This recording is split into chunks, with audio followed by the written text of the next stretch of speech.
Hello everybody, my name is Pragya Arora and I'm given an activity in English to see an English drama movie and give its movie review. So here I am with the movie Jane Eyre. Gothic romance attracts us with a deep tidal force. Part of its appeal is the sense of ungovernable erotism squaring to escape, and just beneath the surface, its caste heroines prowl the gloomy shadows of castles, and doomy secrets stirs in the corner. Caroti Bronte's Jane Eyre is among the greatest of Gothic novels, a page turner of such startling power. It leaves its pale later day imitators like Twilight flopping for air like a stranded fish. To be sure, the dark heroes of the story, Rochester is not a vampire, but that's only a technicality. The tension in the genre is often generated by the virginal girl's attraction to a dangerous man. The more pitiful and helpless the heroine, the better. But she must also be proud and virtuous, brave and idealistic. Her attraction to the ominous hero must be based on pity, not fear. Must deserve her idealism. This atmospheric new Jane Eyre, the latest of new adaptations, understands those qualities and also the very architecture and landscape that embody the Gothic notion. The film opens with Jane Eyre fearfully fleeing across the bleak moors, where even nature conspires against her. This is not the opening we expect with Jane, already fully grown, but later in flashbacks we'll remind of her Dionysus girlhood, a cruel aunt, a sadistic brooding school, and her need as a girl without means to earn her own way as a governess. Jane is described in the novel as a plain girl. Is that where the phrase plain Jane comes from?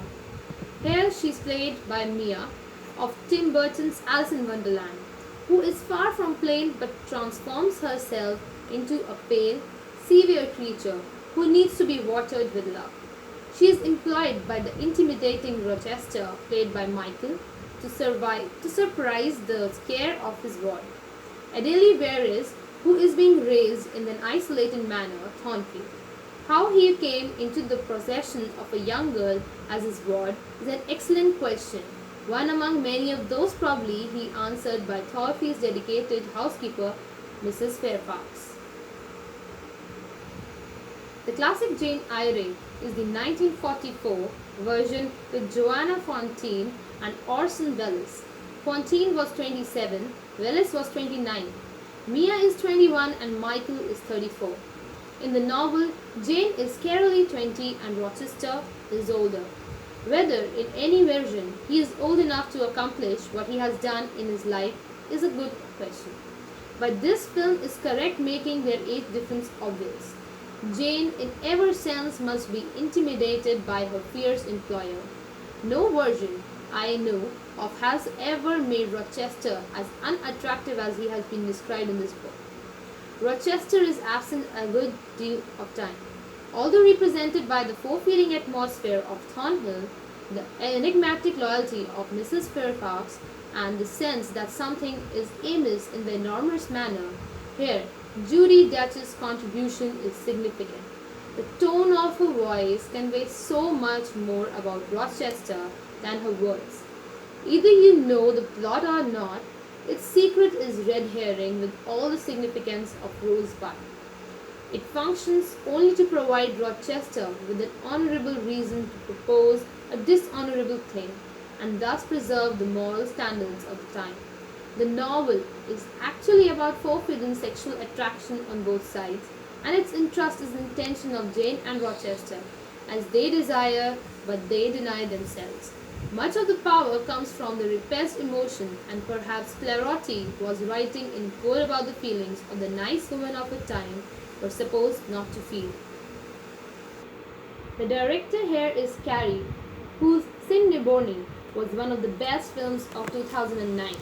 Its stories based on fearsome Mexican gangs scarcely resemble Jane Eyre, where it showed an emotional intensity between characters who live mostly locked within themselves. He is a director with a sure visual sense. He expects in visuals and ambitious art direction. Michael Fasselberg is an Irish actor who have a threatening charm. Did you see him in Fish Tank 2010? A quite different film from the seductive man who takes advantage of a teenage girl, Mia, from Australia, is a relatively newcomer who must essentially carry Jane Eyre and succeeds with restraint, expressing a strong moral compass. Judy is firm as a housekeeper must be firm and observes everything as a housekeeper must. All of the rest is decoration.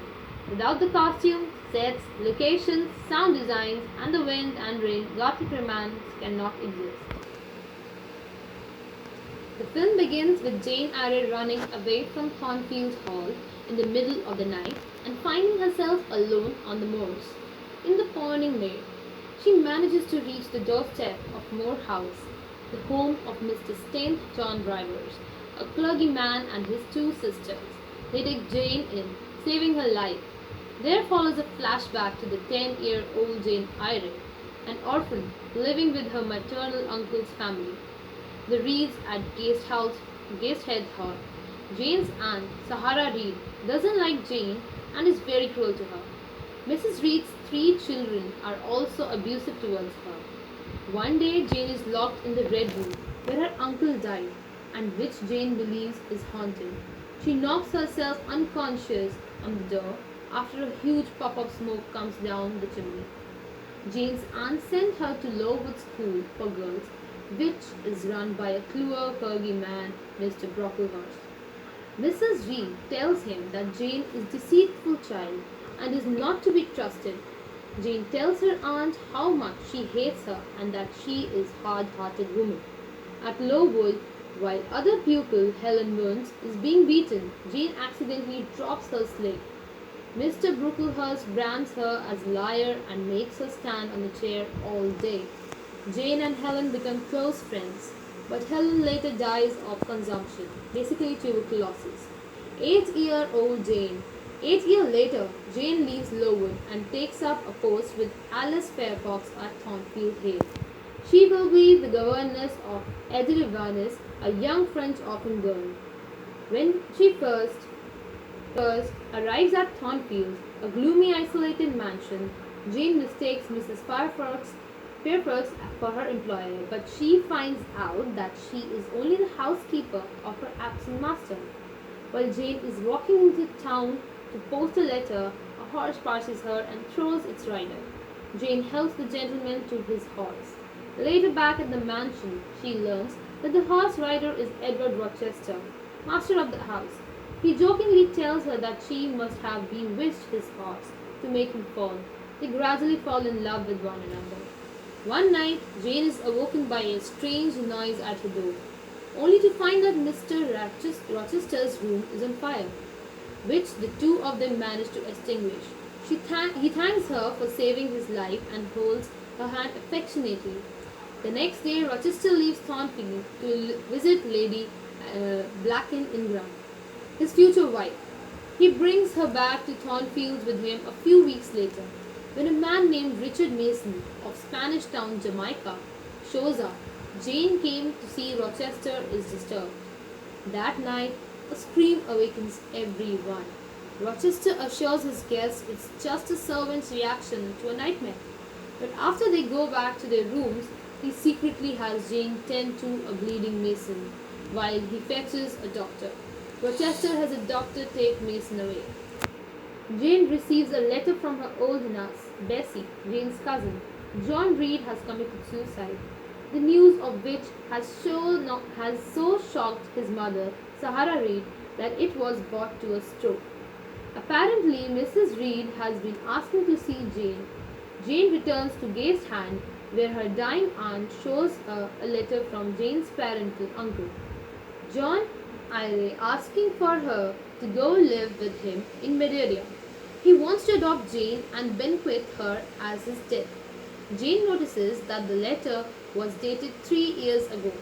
Mrs. Reed admits to telling her uncle that Jane had died of typhus at Lowood School.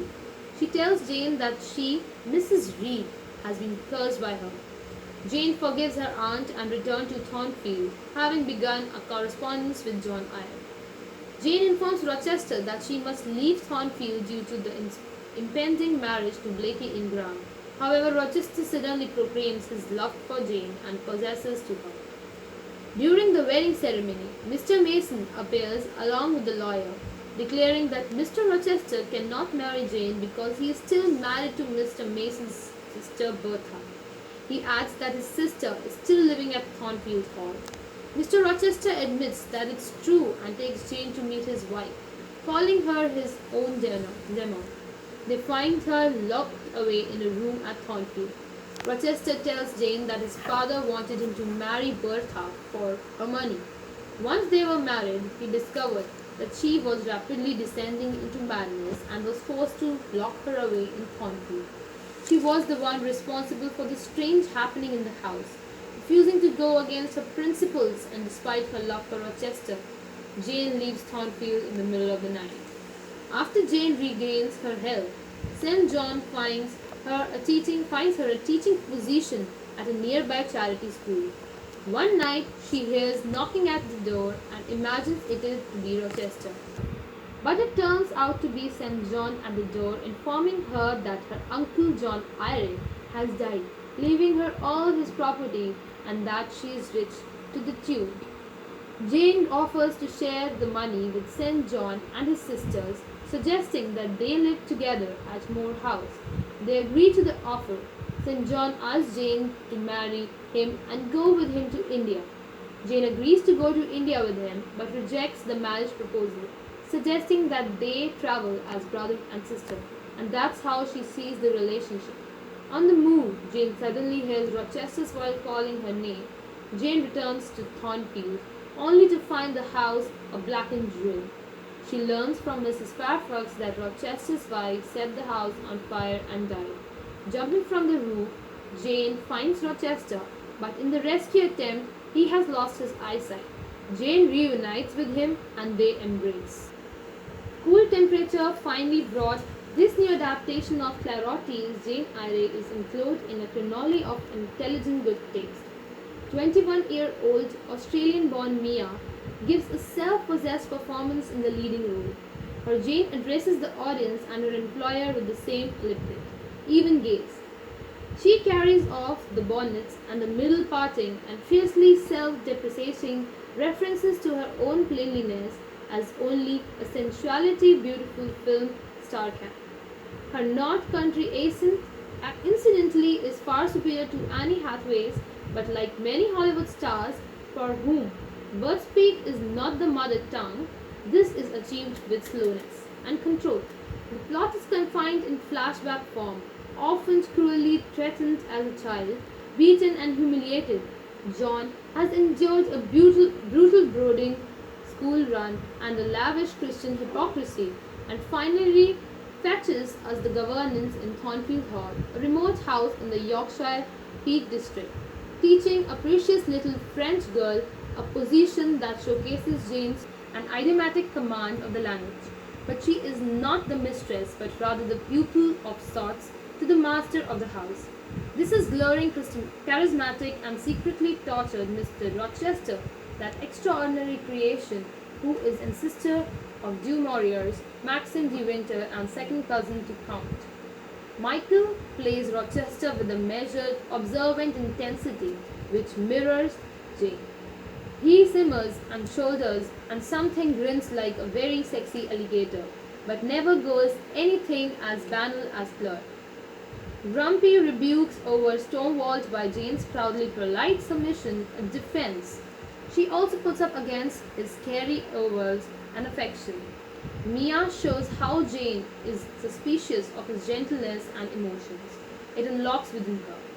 His teasing and raillery, and perhaps romantically sincere as perhaps it is all just the absent-minded petting and stroking her world, gives to a much-loved horse, and that is less considering selling or shooting. And when Rochester arrogantly wants to know what a tale of woe is, because all governance that all Velikwas coolly shows just how fatuous, condescending, and misjudged Jane considers this remark to be. It is perhaps the moment at which she secures his respect and all else follows from there. Guys, this was the review for Jane Eyre and I'm very happy that I did this activity. I'm a first year BTech student and I hope you subscribe my channel. Thank you very much.